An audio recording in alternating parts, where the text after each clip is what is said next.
実際に育てられたフェンスを見たことがありますか？ワイヤーもコンクリートも使いません。材料を買う必要さえありません。インドネシアのスマトラ島にはとてもユニークなフェンスがあります。一見普通の木が並んでいるように見えますが、実はキャッサバの口から育てられた生きているフェンスなのです。キャッサバはほとんどの作物とは異なります。種からは育ちません。栗の殺種目で増やします。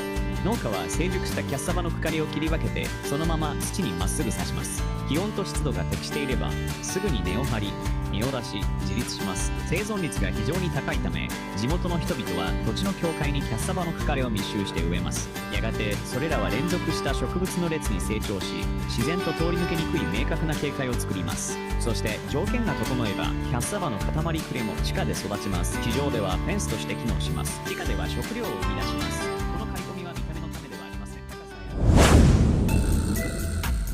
Bayangkan saja di Jepang, negara yang dikenal dengan beras premium dan pertanian terstandarisasi, sebuah tanaman tropis yang dulu dianggap asing, bahkan nyaris tidak dikenal, kini tengah mencuri perhatian banyak orang. Mulai dari percobaan kecil petani yang hanya ingin mencoba hal baru, tanaman ini kini mengubah pandangan masyarakat tentang apa yang bisa tumbuh di tanah Jepang. Tanaman apa itu? Singkong, dari eksperimen sederhana hingga fenomena yang tak terduga.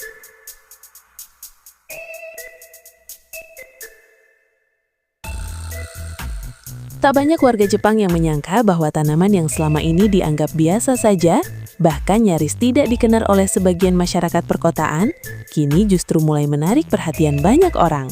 Semuanya berawal dari langkah sederhana beberapa petani yang hanya ingin mencoba sesuatu yang berbeda di lahan mereka. Tidak ada rencana besar atau target ambisius. Mereka hanya menanam singkong karena penasaran apakah tanaman tropis ini bisa tumbuh dengan baik.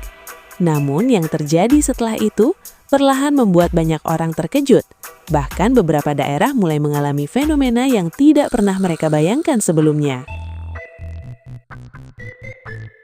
Awalnya singkong bukanlah tanaman yang identik dengan Jepang. Negara ini lebih dikenal dengan beras, sayuran premium, buah-buahan berkualitas tinggi, hingga berbagai produk pertanian yang sangat terstandarisasi. Karena itulah, ketika beberapa petani mulai mencoba menanam singkong, banyak orang menganggapnya sekedar eksperimen kecil yang tidak akan membawa perubahan berarti. Namun justru dari sinilah cerita menarik itu dimulai.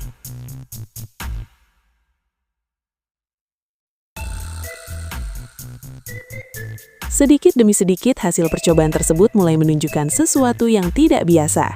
Beberapa varietas singkong ternyata mampu beradaptasi cukup baik di wilayah tertentu yang memiliki suhu lebih hangat.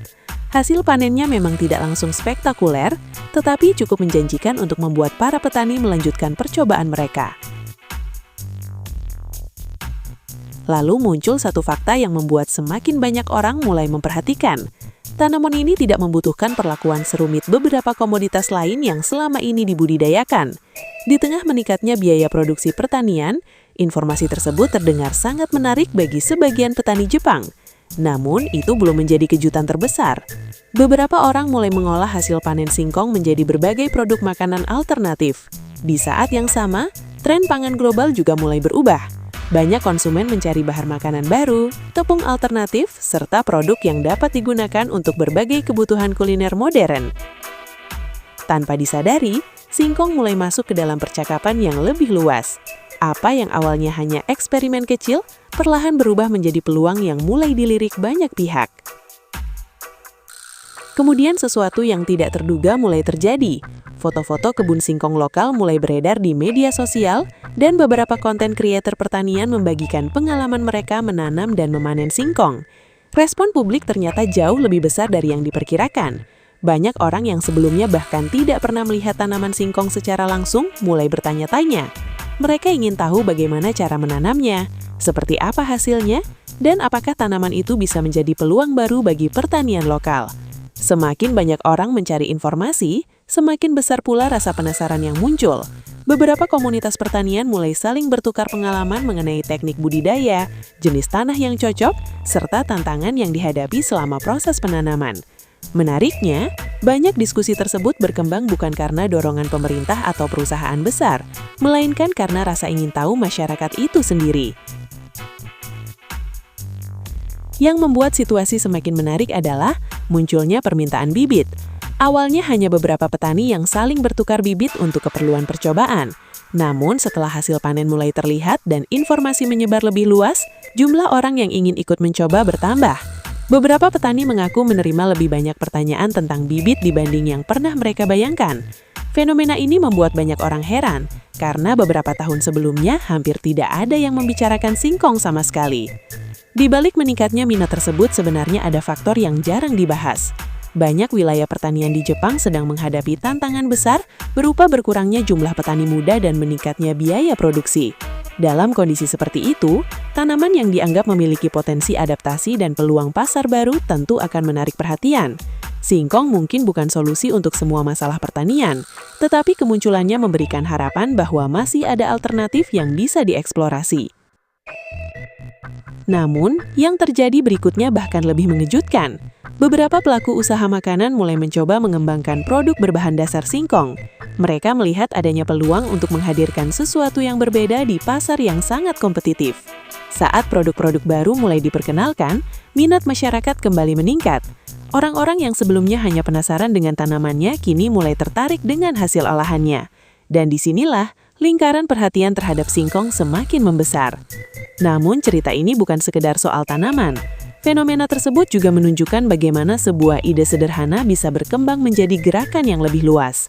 Tidak ada kampanye besar di awal, tidak ada investasi raksasa yang langsung turun. Yang ada hanyalah sekelompok orang yang mencoba sesuatu yang berbeda. Ketika hasilnya terlihat menjanjikan, orang lain mulai mencoba. Dan ketika semakin banyak orang ikut mencoba, terciptalah efek rantai yang sulit dihentikan. Banyak pengamat pertanian melihat fenomena ini sebagai contoh bagaimana diversifikasi tanaman bisa menjadi strategi penting di masa depan.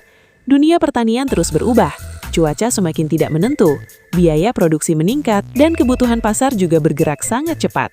Dalam kondisi seperti itu, kemampuan untuk mencoba komoditas baru menjadi salah satu kunci bertahan. Dan singkong yang dulu hampir tidak diperhitungkan, kini mulai masuk ke dalam daftar tanaman yang layak diperhatikan.